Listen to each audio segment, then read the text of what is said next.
Selon les experts de l'université de Chang, il y a de fortes possibilités qu'un troisième éboulement se produise du côté de la falaise de Chang, ce qui causera de passage peut-être d'autres morts, comme c'est le cas du côté de Edea où un bus de transport s'est vu coupé en deux, laissant ainsi plusieurs cadavres sur la voie routière. Mesdames et messieurs, salut et bienvenue dans cette phase d'information. J'espère que vous vous portez bien. En tout cas, c'est le grand souhait que nous avons pour vous. C'est un honneur de vous retrouver une fois de plus et surtout de partager cet instant d'information avec vous. Merci à nos nouveaux abonnés. Merci à toutes ces personnes qui laissent des commentaires sur nos différentes publications. Merci à toutes ces personnes qui ne lésinent pas de laisser un pouce de j'aime sur nos vidéos, qui les partagent afin que les autres puissent la regarder. Nous vous invitons, vous qui n'êtes pas encore abonnés sur la chaîne, à le faire et surtout de partager avec nous certaines informations que vous croyez utiles pour permettre aux gens de s'informer davantage sur ce qui se passe du côté du Cameroun. Ce matin, nous allons revenir sur cette affaire de la falaise de Chang, mais avant, parlons de cet accident de circulation qu'il y a eu du côté des DA. C'était juste avant le péage des DA, un bus de transport qui s'est coupé en deux, laissant ainsi sur le chaos des vies, des personnes qui se sont divisées, des corps qui sont vus sur le trottoir divisés.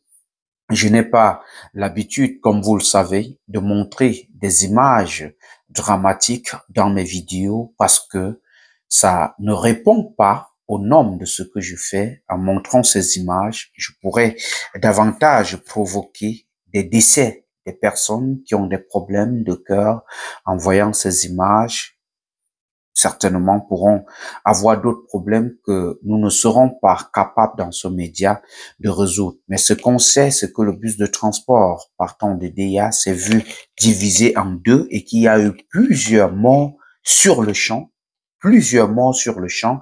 Il y a une personne qu'ils essayent que ceux qui sont là essayent de sauver. Ceci nous interpelle un tout petit peu sur l'entretien des voitures. Comment est-ce que nous faisons pour mettre nos voitures en route pour le transport? Est-ce que même les voitures de transport passent à un entretien pour s'assurer de la sécurité des usagers qu'ils vont transporter tous les jours? Et nous interpellons ainsi le ministère des Transports de veiller davantage pour savoir quels sont ceux qui se livrent au transport des personnels au Cameroun, parce que vivre de telles situations, ça veut dire que cette voiture a dû passer un long moment sans être passée dans les créneaux de la vérification pour s'assurer que la voiture est à même de prendre le tronçon ou de transporter les gens. Et comme on le dit toujours, on s'en fout énormément de la vie des Camerounais. En tout cas, ce sont les pauvres citoyens qui sont incapables de s'acheter une voiture, qui vont mourir sur les routes dans des cas comme celui-ci. Parce que quand on dit des pauvres citoyens, il faut aussi dire qu'il y a des hommes du gouvernement ou même des gens qui ont la possibilité, qui se sont achetés des voitures, qui meurent sur nos voies routières à cause du mauvais état de nos routes. Autant de choses que l'on peut dénoncer aujourd'hui au Cameroun, et ça nous pousse ainsi à donner raison, à dire, comme tous les Camerounais sont en train de le dire ces jours, que nous sommes EDA et nous profitons de cette occasion pour souhaiter nos condoléances les plus attristées à toutes les familles qui se sont trouvées éprouvées dans ce drame qui s'est produit dans le grave accident hier du côté de DDA. Alors, comme nous l'annoncions en titre, du côté de la falaise de Chang, on a de nouvelles informations qui sont tombées ce matin et l'état de ce qui se passe du côté de Chang nous donne toujours 4 morts de ce côté, plusieurs voitures ensevelies et peut-être d'autres personnes qui sont ensevelies. En tout cas, la fouille continue. Les familles sont de ce côté en larmes.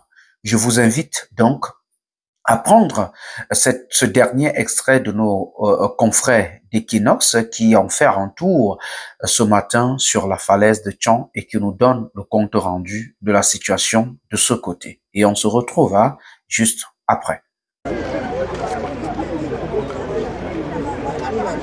24 heures après ce double éboulement de terrain produit ici à la falaise de Tchang, le bilan officiel reste celui annoncé par le gouverneur de la région de l'Ouest qui fait état de 4 morts et de plusieurs véhicules ensevelis. On cherche le corps, on n'essaie jamais. On fouille, on peut chercher le cadavre.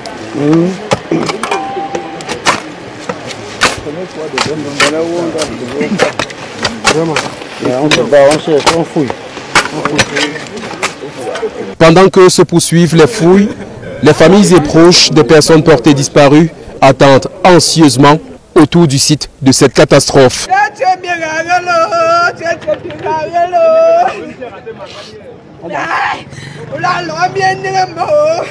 La reprise des fouilles ce mercredi 6 novembre 2024 n'a jusque-là produit aucun résultat.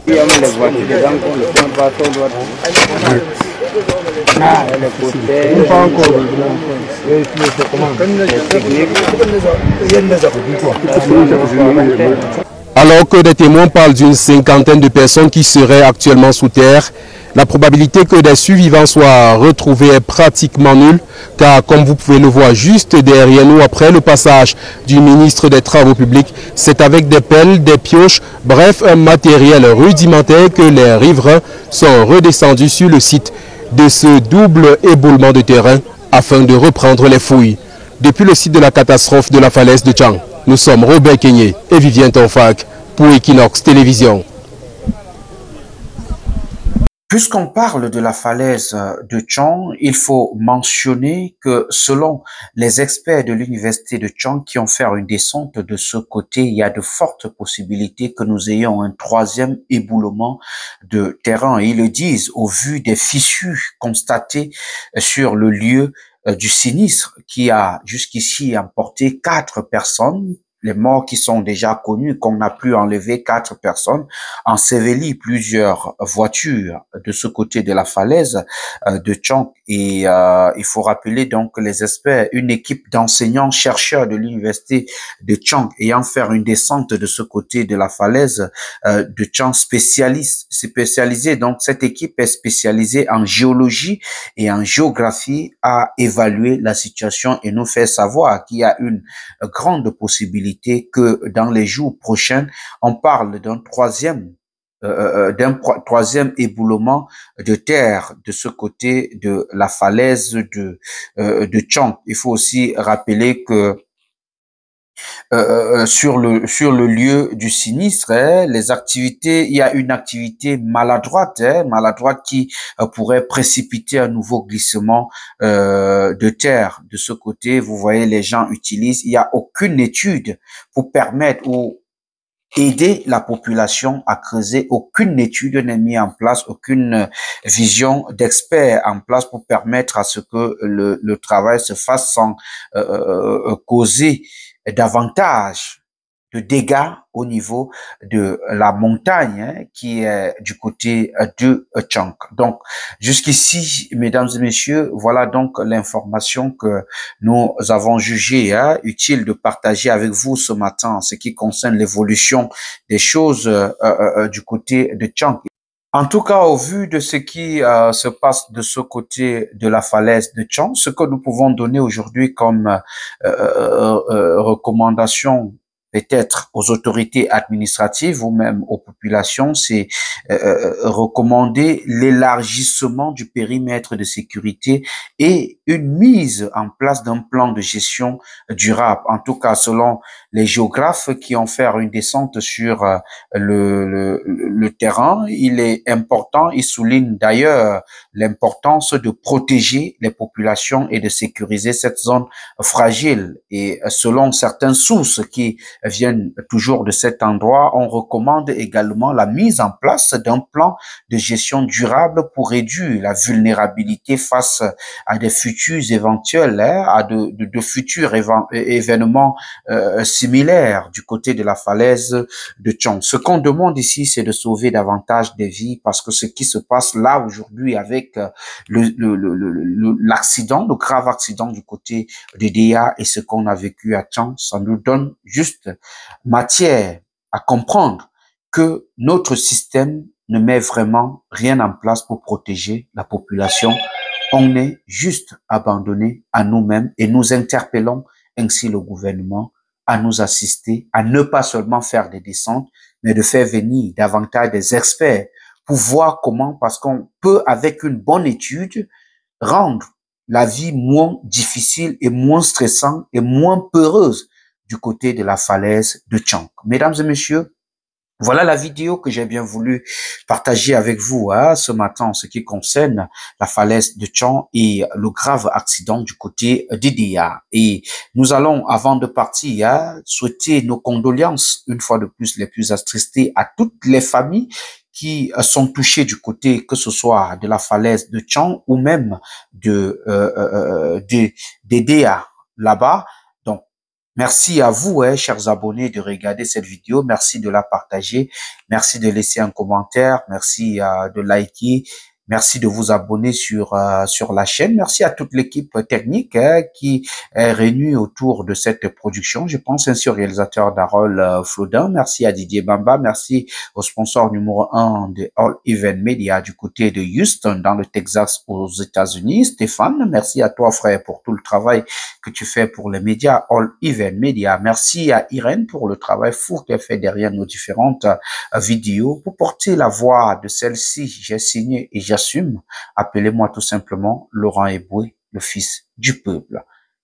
Est-ce que j'ai besoin de vous rappeler que je vous aime? Parce que vous savez que je vous aime, mais alors, très fort.